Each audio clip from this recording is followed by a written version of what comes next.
Box to Box Hoops Preview, hosted by Degs. In fourth place is the team from Houston. My boy who's playing well from Turkey is Alperen Şengün. This is the Houston Rockets. Guys, before I start, disclaimer, I made this rankings before the season started. I am now doing the preview after the season has started. Life happened. I couldn't get to do everything on time, but here we are. So I'm sticking with my prediction, with my rankings. This is number 4. And yeah, I feel quite confident about this one. There are some teams which I don't really feel confident about anymore, like the Clippers, but hey, life happens. Because injuries have also happened. But we are here. Also, before we start, thank you so much, guys, for voting for us. We were nominated for TikTok Sports Content Creator, top sports content creator in Sub-Saharan Africa. You guys really voted for us. We will know who won. The award show is in Joburg on the 6th of December, and we will be there. We will be there. All right, 24-25 season recap. The Rockets finished with a 52-30 record, second in the West. This season, they got knocked out in the playoffs, lost in Game 7 to the Golden State Warriors. The previous year was 41-41, so it was a big improvement of about 11 wins. They had a 12-in-1 stretch in the final weeks of the season. The emergence of a young core of Jalen Green, Alperen Şengün, Jabari Smith Jr., Amen Thompson, Cam Whitmore, and Rookie Shepard to an extent was good. Amen Thompson was amazing. Sophomore slump. What sophomore slump? He operated as a point forward, elite defender. He got double-digit assists 4 times. He was a special. Double-digit rebounds 24 times as well. 20 double-doubles and 3 triple-doubles. He is slowly becoming a better playmaker. Tyree Eason was another elite defender. He dropped a career-high 6 steals versus the Pacers on the 20th of November and 30 points versus the Mavs. He was a quality contributor. Alperen Şengün, star status. 21.1 points.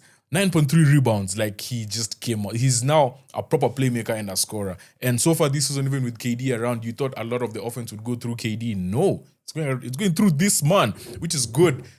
Build on what you've built already. Cam Whitmore found his role as a high-impact 6-man, contributed significantly off the bench. Houston finished 4th in defensive rating and first in rebounds per game. They were quite physical and they had amazing effort. Steven Adams, I'm looking at you.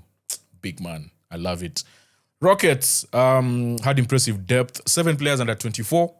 And vets like VanVleet, Brooks, and Steven Adams. They won 20 games despite shooting worse than their opponents, which is insane to think about. Just shows their hustle, grit, low turnovers, strong rebounding led by their coach. Obviously, former Celtic, Ime Udoka. The one thing that they needed to work on is their youth was really exposed in clutch moments by the likes of Steph Dre and especially Jimmy Buckets. Their 12-1 record to finish the season came against teams with a losing record. They really struggled against winning teams. That's something else they really need to work on. 1-5 in the last 6 games against the top 8 Western Conference teams. They basically really struggled in the half-court offense. Their offense was ranked 12th, but 27th in half-court offense, 91.5 points per 100 possessions. That's not great. It means, yes, you're scoring points, but it's mostly through turnovers and your defense is creating the offense. But when everything has slowed down and you have to build up your offense from the half-court, then, yeah, it was not there. And then Dillon Brooks, for me, really struggled in the playoffs. So this team underwent a lot of change. So this is what they did in the offseason. Obviously, they got Kevin Durant from Phoenix. This was the first ever 7-team trade in the league. It was a blockbuster trade. From that one trade, they got Kevin Durant and Clint Capela. Dorian Finney-Smith for the free agent from the Lakers. Josh Okogie, free agent from Charlotte. J.D. Davison, free agent who came from Boston. My Celtics, Isaiah Crawford from Sacramento, and Kevon Harris, another free agent. Departures: Dillon Brooks went to Phoenix. Jalen Green, big loss. Is at where did he go to? The Suns. Then Fali Dante, free agent to Atlanta. Jock Landale was waived, was picked up by Memphis.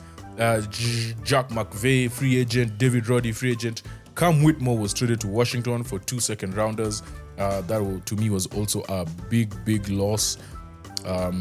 He was a high-impact sixth man, as I've just mentioned. And then you had Nate Williams, who was waived as well. They re-signed Steven Adams to a 3-year, $39 million contract extension. Jeff Green, Uncle Jeff, 1 year, $3.6 million.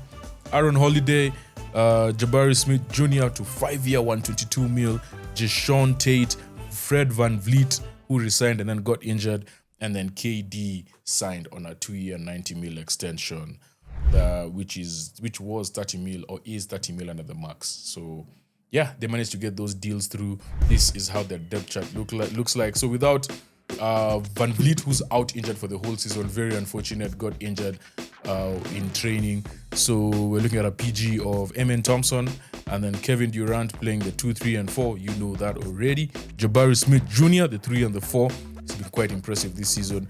Alperen Sengun and Steven Adams, the 4 and 5. Then Reed Shepherd, who's been playing quite a bit off the bench. He's still getting found out a bit on defense. He's getting targeted a lot, especially by bigger guards. Josh Okogie, Terry Eason can cover the 2, 3, 4 between the two of them. Dorian Finney-Smith, who can more or less play anywhere. The 1, the 3, the 4, like he's just that guy. Clint Capela, cover for center. Aaron Holiday on the 1, 2 as well. The point guard and the shooting guard. Kevon Harris, Jae'Sean Tate, and Uncle Jeff, who's just there for the vet leadership. Then they also have JD Davison as cover for the point guard position. My one big question for the Rockets is, can they generate offense without their PG VanVleet? This is the one thing that plagued KD when he was at the Suns. They didn't have a point guard, so they had to share those duties with Devin Booker, and like he just had to go around Bradley Beal, everyone. So the fact that he's in more or less something similar is also interesting. But here at least you have Amen Thompson, someone who's developing more into a playmaker. Really like that. They just need to share the load. Now, the point at which where this is really important is in the playoffs. Down the stretch, game 5 at the Warriors. Can you generate the offense late in the shot clock? Game 6 at the Warriors, right? When you're 3-2 up, or let's say you're 2-1 down at home at game 4, So that's where the point guard really matters. For the regular season, they'll breeze through. Honestly, they're too good. They're too solid a team. But yeah, my one big question, can the Rockets generate offense with their point guard VanVleet out for the season? My one key player to watch out for this season for the Rockets is Alperen Sengun. No one else. The boy is an absolute baller, absolute stud. Dropped 13, almost 40 points in the opening game of the season. And he's just built on from there. Like, he's been so solid. He's been so good. I'm a big fan of Alperen Sengun. And for me, he's the key player to watch out for in this Houston Rockets team. 24-second prediction. Shot clock. With the signing of KD, they've addressed a big issue, a cheat code in the half court. But this is the season for Amen Thompson, Alperen Sengun. This is when they take their leap. Jabari Smith Jr. too. I'm seeing you. You've been playing so well so far.